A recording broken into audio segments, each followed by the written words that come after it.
አሰላሙ አለይኩም ወራህመቱላሂ ወበረካቱ። ውድና የተከበራችሁ ውድ የሷሊሃ ቤተሰቦች እንዴት ናችሁ? እንደምን ቆያችሁ? ከኔ ጋር ሁሉ ሰላም ነው አልሐምዱሊላህ። ዛሬ እንደምታዩት ያለውን ነገር ሁሉ ያን ሁሉ ውጣ ውረድ አሳልፈን አብረን ለመሆን በቅተናል እና ያው ያሉ ነገሮችን አሁን የምንነግራችሁ ይሆናል። ከዛ በኋላ ያንን ከጨረስን በኋላ እኔም ወደሱ ቤት አልሄድኩም አለሁኝ ቤተሰቦቼ ጋር። አሁን ደግሞ እንሂድ ያለውን ነገር አልጨረስሽም ወይ አይበቃኝም ወይ እየተንከራተትኩ ነው እያለ ነው። ያ እኔም ከዚህ በኋላ ማንከራተትም ሆነ ምንም ነገር ማድረግ አልችልም። ለማንኛውም ያለውን ነገር እንነግራችኋለን። ሰላም በላቸው። አሰላሙ አለይኩም ወራህመቱላሂ ወበረካቱ። ያው ብዙ ቻሌንጆች ይኖራሉ ፍቅር ውስጥ፣ ብዙ ቻሌንጆች ይኖራሉ ትዳር ውስጥ። ያው ለፍቅር መስዋዕት ደግሞ በጣም ብዙ መስዋዕት መክፈል አለብን። ያለውን ነገር ተቀብዬ ይሄን ያክል ሂደት ሄደን ያው ዛሬም እነሱ ጋር ነው ያለነው። ያው ዛሬ ኦልሬዲ ያው ጉዳያችንን ጨርሰን ወደኛ ቤት እንሂደን እያልኳት ነው ያለሁት። ያው በአርማዶ ደግሞ የሚሰማው ነገር አሁን ብዙም ጥሩ አይደለም። ለፍቅር እኔ ምንም ብትለኝ ያለውን ነገር ተቀብዬ ብዙ ነገር ያው ተነጋግረን ምን ለህይወታችን አስፈላጊ ስለሆነ ያንን ነገር ማድረግ ስላለብን አደረግን። አልሐምዱሊላህ ያው ያለው ነገር ጥሩ ሆኖ ተገኝቷል። እኔ እንደው እዛ ያለው በአርማዶ ያለው ነገር ሳውዲም አንዳንድ የሚሰሙ እንደዚህ ያው በኤችአይቪ ምናምን በተለያየ ነገር የሚሰማ ነገር የሚሰማ ያው በዚህ ጊዜ በተለይ ያው ኤችአይቪ እንደ አዲስ እንትኑ ተስፋፍቷል እየተባለ ነው ያለው። ያንን ደግሞ በተለያየም እንትን ያው እየሰማው ነው። እኔ ላንቺ ደስ እንድልሽ ብዬ ነው እንትን ያልኩት። ቢሆን እንኳን ለኝ ብትልማ በአንድ አፍ ነበር የምትስማማው። በአንድ አፍ በቃ ልክ እንዳልኩ በአንድ አፍ ተስማማ ነበር፣ ግን አልተስማማህም ነው እኮ። እኔ አሁን ብዙ ነገር አለ የሚወራ ነገር የምሰማው ነገር፣ በተጨባጭ ደግሞ ማየትም ስላለብን ያንን ነገር ያው ሄድን ተመርመርን። አልሐምዱሊላህ ነፃ ነን። እንኳን ከኤችአይቪ ሌላም ከጋራጅ በሽቶችን እንትን ብለን ነፃ ሆነን ነው። ያ ማለት ምንድነው? ፍቅራችንን ትዳራችንን እንደ አዲስ መቀጠል እንዳለብን እና ብዙ ነገር ተነጋግረን ያው ዛሬ ለዚህ በክተናል። ዛሬ እንግዲህ ቤታችንን ሄደን ደስ የሚል ብቻ ደስ የሚል በቃ እንትን ይኖረናል ብዬ አስባለሁ። ቀጣይነትን ትዳራችን እንዴት መሆን እንዳለበት ተነጋግረን እኔ በዚህ አጋጣሚ ሊነግራችሁ የምፈልገው ነገር መለያየት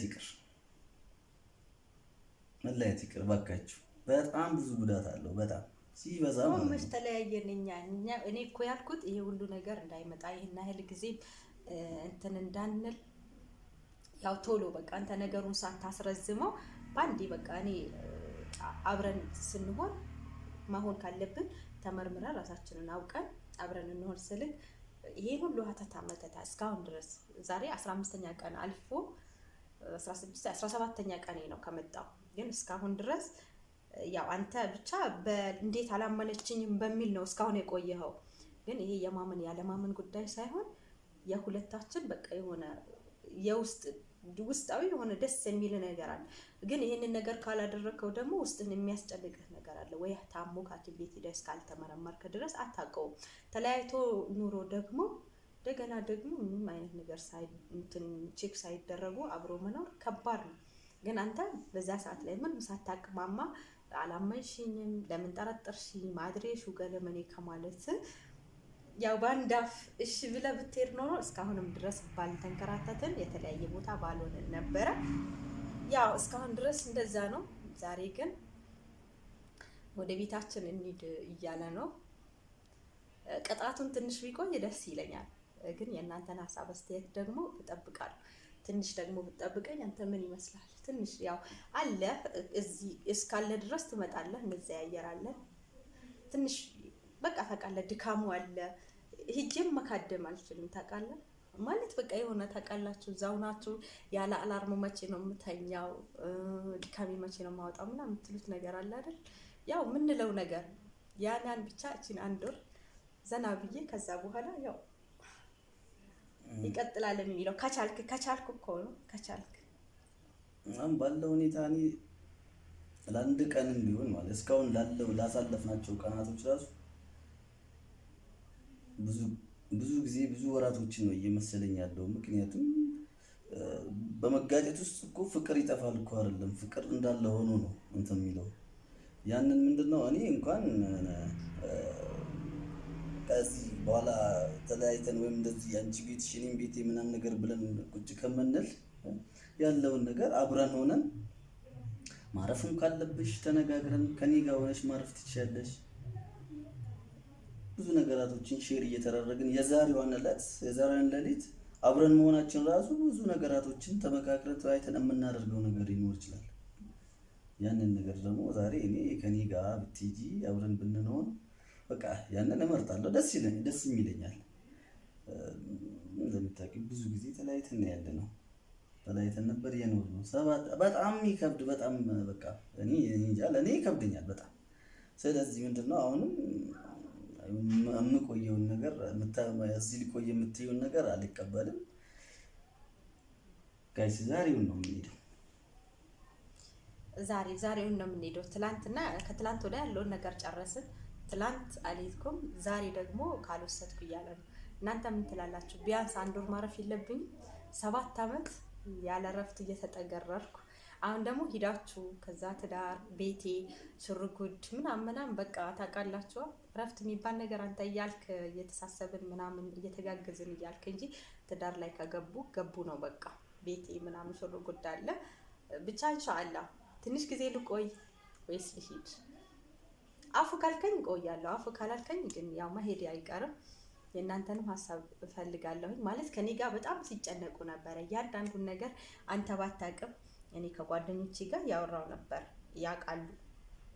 ግን ደግሞ ያው የኔ ደስታ ደግሞ አሁን ያለውን ነገር ሰላም ነው፣ ሁሉም ነገር ጨርሰናል።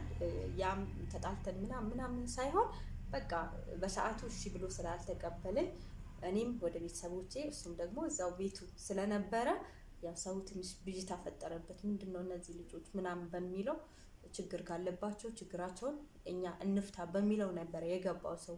ሌላ ችግር ኖሮብን ሳይሆን በቃ እኔ ያልኩት ነገር ሰው ሳይሰማ ሌላ ወከባ ነገር ሳይፈጠር ምናምን እሺ ብሎ ብድግ ብሎ ሄዶ ማድረግ ነበረበት፣ ቼክ ማድረግ ነበረበት። ግን ደግሞ እሱ ያን ነገር ማድረግ አልፈለገም ነው በቃ። ብቻ ተናደደ። እንዴት ጠረጠርሽ? ደግሞ አሁን ያለኝ ነገር ምን እንደሆነ ታውቃላችሁ? እዛ ሀገር ላይ በቃ ባህርተኛ የሆነ ሄዶ የሚሄደው ሰው ተመርምሮ አይደለም የሚሄደው። እንደዚህ በኮንትራት በተለያየ አይነት ምክንያት የገቡ ሰዎች ደግሞ ምርመራቸውን አይተው እየገቡ ነው። ግን ደግሞ በባህር ምክንያት አድርገው የሚገቡ ሰዎች ቼክ ስላልተደረጉ እዛ እየተስፋፋ ነው የሚል ነገር ሰምቻለሁ አለ።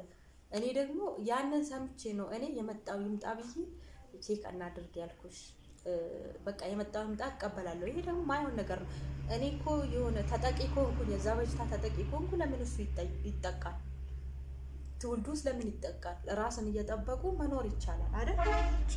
ስለዚህ እኮ እንደዚህ ያን ነበር አንተ ማሰብ የነበረብህ። ሌላ ውስጥ ከመግባት በፊት በቃ ቼክ ተደራርጎ እኔ ቢኖርብኝም አንተ ባይኖርብህ አንተ ራስን እየጠበቅ ትኖራለህ።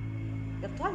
መለያየት ብቻ አይደለም፣ ራስን እየጠበቁ መኖር ይቻላል። አንድ ህይወት መምራት ይቻላል። በእርግጥ ለኛ ቢከብድም ቢሆን ይቻላል። በእርግጥ እኔ ያንን እንትን ያልኩት ለዛችሁ ቀን መለያየታችን ሌላ ነገር ይፈጠራል ምናምን ነገር ሳይሆን እኔ ተነጋግረን ያንኑ ነገር አብረን ሆነን ተነጋግረን ነበረ መሄድ የነበረብን። ተለያይተን የተለያየ ቦታ ማደራችን እኔ ባባለው ብዬ አይደለም። በእርግጥ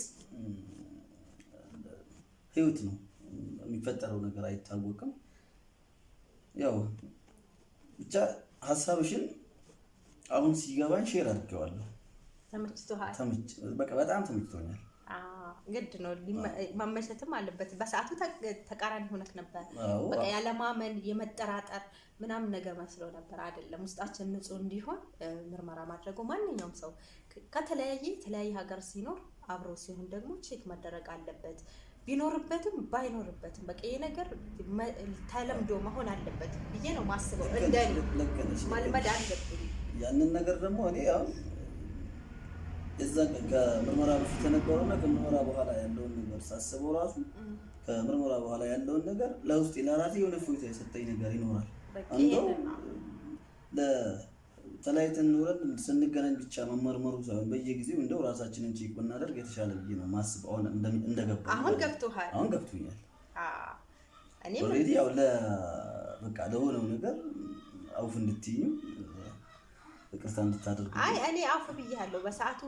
አንተም እኮ ክፉ ነገር አስበ ምናምን ነገር ሳይሆን በቃ የሆነ የጠረጠርኩ አይነት ስሜት ምናምን የተሰማክ ያ ሳይሆን በጥርጣሬ ብቻ ሳይሆን እዛ ሆነ ደግሞ የምትሰማቸው ነገሮችም አሉ። የሆነ ብቻ የሚያስጠረጥር ፓርት አለ።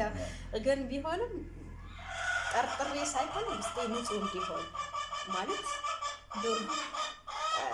በቃ አለ አይደል ብቻ 7 ዓመት ያህል የተለያየ በቃ በጣም ብዙ ዓመት ተለያይተ ቆይታ ያለ ምንም ቼክአፕ አብሮ ሆኖ እንደገና ህይወት መቀጠል በጣም ከባድ ነው።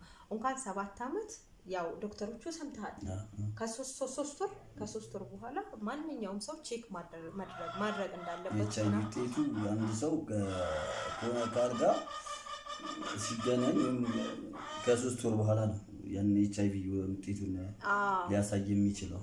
እንደዛ ብሎ ተናገሩ ማለት ነው። በቃ ይሄ ነገር የጤና ባለሙያዎች ራሱ አንድ ሰው በየ3 ወሩ ቼክ እንዲያደርግ ይመክራሉ።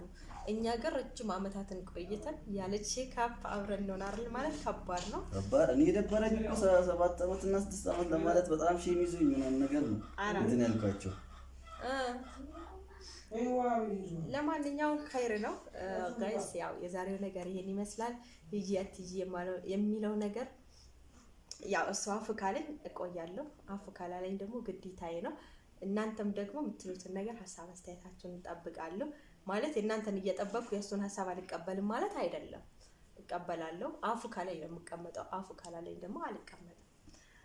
ስለዚህ የዛሬዋን እንኳን አልፈን ነገር አስተካክለን ማለት ብቻ ብዙ የምናወራበት ነገር አለ። አስተካክለን ምናምን አሁን በባዶ ቤት ድግ ተብሎ አይኬድም። እነዛ ነገሮች አውርተን አስተካክለን ምናምን ቢሆን የተመረጠ ነው። ብድግ ብሎ ሂዶ ባዶ ቤት መግባት ይከብዳል። አይከብድም ጋይስ? እኔ እየከበደኝ ያለው ያ ነው እንጂ ጭራሹን አልሄድም ማለት አይደለም። በእርግጥ ልክ ነሽ እና ያው ከኖርንበት ጊዜ በላይ የምንኖርበት ጊዜ ስለሚበልጥ እኔ ቤተኛው እንትን እንዲከፋሽ አልፈልግም። ብቻ ያው መለያየትን ግን አልፈልግም። አይ ከዚህ በኋላ ኢንሻአላህ ልዩነት የሚባል ነገር የለም። አንለያየም፣ እናስተካክላለን እንጂ አንለያየም። እስካሁን የለየችን ነገር እችን ጉዳይ እንድትስተካከል ድረስ ነበረ። ይህ ጉዳይ ተስተካከለ። አሁን ያለውን የቀጣይ ህይወታችንን ማሳመር ማስተካከል እንጂ ልዩነት የሚባል ነገር ከዚህ በኋላ ይፈጥር። ምን ነው ዛሬ ማደሬ ለነገ ልዩነት ይፈጥርባል ብለክ ነው? አረ ምርጥዬ፣ እኔ ራስ ብዛት እንኳን እንትን ካለበት እንመርመር ብትይ ከዚህ በኋላ ዝግጁ ነኝ። ለማንኛውም ይኸውላችሁ እንደዚህ መሆን ጥሩ ነው። ያው እንደዚህ መጀመሪያ እንደዚህ ብትስማማ ኖሮ እንደዚህ ይሄን ያህል ጊዜ ተለያይተን አንቀመጥም ነበር። ለማንኛውም ኸይር ነው። ያው የዛሬ ይሄን ይመስላል። ሌሎች ቀኖች ደግሞ ያለውን ነገር አስተካክለን ምናምን አብረን በቤታችን ሆነን ደግሞ የምናሳያችሁ ይሆናል። ያለው ነገር ይሄን ይመስላል። በሌላ ጊዜ በሌላ ነገር ደግሞ በሌላ ቪዲዮዎች ተመልሰን እንገናኛለን። ሰላም ሁኑልኝ። ሰላም አለይኩም ወራህመቱላሂ ወበረካቱ።